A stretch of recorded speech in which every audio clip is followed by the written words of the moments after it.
Welcome to familydoctor.expert.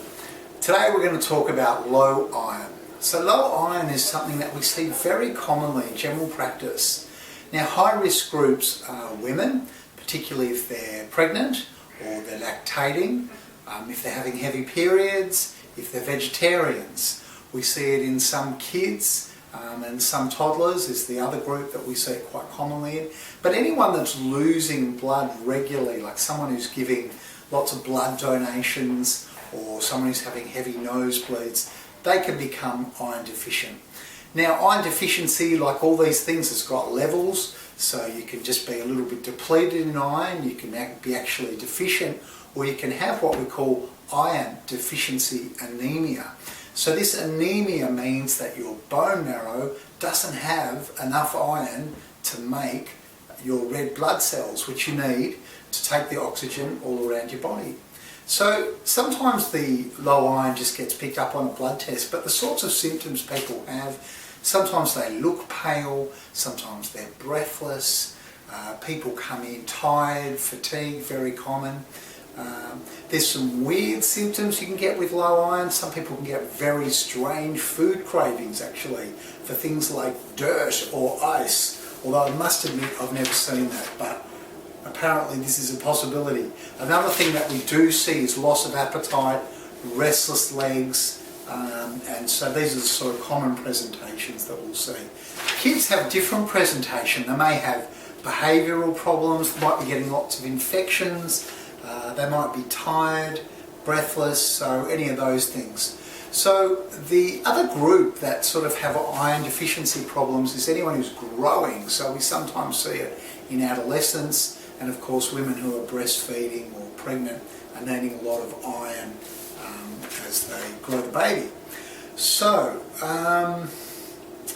usually diet on its own is not enough to treat iron deficiency, although there are some dietary things you can do to try and avoid it. So whole grain cereals is good. There's two sorts of iron, there's heme iron and non-heme iron. Heme iron is in meats, and so people who eat meat can get it from fish, meats, red meats, seafood, can get quite high levels of iron. Liver has also got quite a lot of iron in it, although not great for pregnant women to have lots of liver because it's got too much vitamin A in it. And then you've got non-heme iron, so this is for your vegetarians. They can get iron from green leafy vegetables, from nuts, from raisins. Interestingly, spinach is not great for getting iron because it's got oxalates in it that bind up the iron. Now, a couple of tips when you're having high iron foods. If you have them with vitamin C, so with orange juice or tomatoes or anything high in vitamin C, that helps with the absorption. Antacids actually prevent the absorption of iron, as do tea and coffee, so better not to have those with your iron. Now, there are some tests that your doctor will do. They look at your hemoglobin level, these are the red cells that carry all the oxygen around your body. They will look at your ferritin level. So even though we can measure serum iron, the actual level in your blood, the most useful determinant of your iron levels is the storage, or what we call the ferritin level, and your doctor will measure that. Now, there are a whole bunch of other tests that your doctor may want to do, because in a way, the diagnosis of iron deficiency doesn't just stop there. The doctor wants to know, why is this person iron deficient? Is it something to do with their diet? Are they not getting enough iron for whatever reason? Are they growing? Are they using up lots of iron? Is this an adolescent kid that's just, growing a couple of inches every few months and using up lots of iron?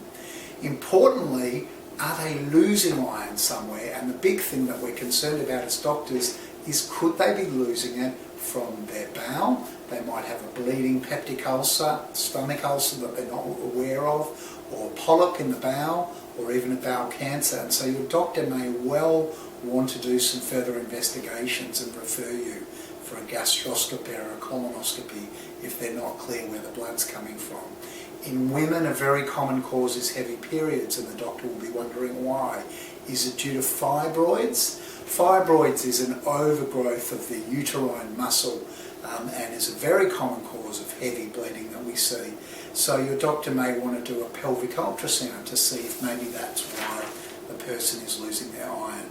The other group of diseases that the doctor might be thinking about is the iron not being absorbed from the bowel? So people who've got bowel troubles like celiac disease, other things like that, may not be able to get enough iron from their diet.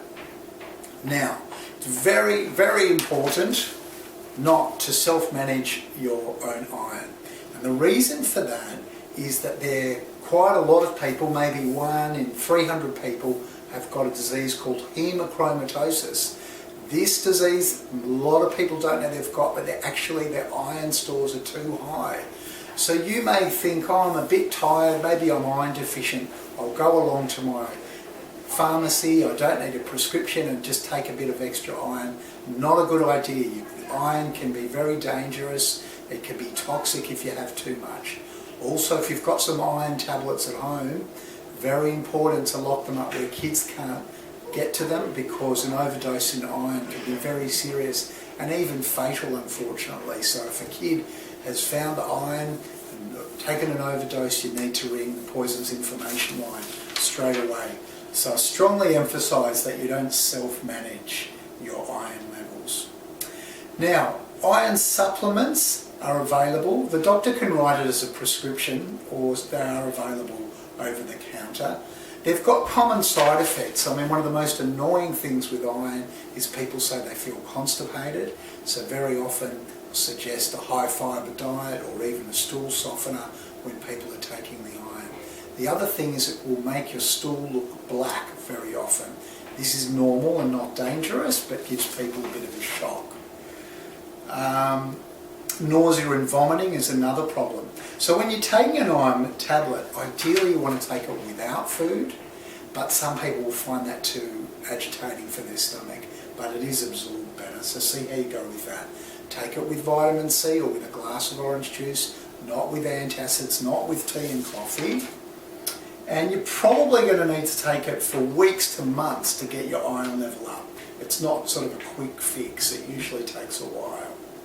And your doctor can recheck that for you. Now there may be other things that the doctor suggests. I mean, in toddlers, one of the problems with iron deficiency is if they don't go into solids after about 6 months, they're not getting enough variety of foods. If they're exclusively drinking cow's milk, then they may not be getting a variety of foods which would give them the iron that they need. Also, if they're on formulas, there's iron fortified formulas, and they may be very useful too. So that's a little bit of a whistle-stop tour about iron. As with all these familydoctor.expert videos, speak to your doctor, don't make any decisions just based on the video, but I hope that you understand the lie of the land now and what the issues are with low iron. All the best from familydoctor.expert.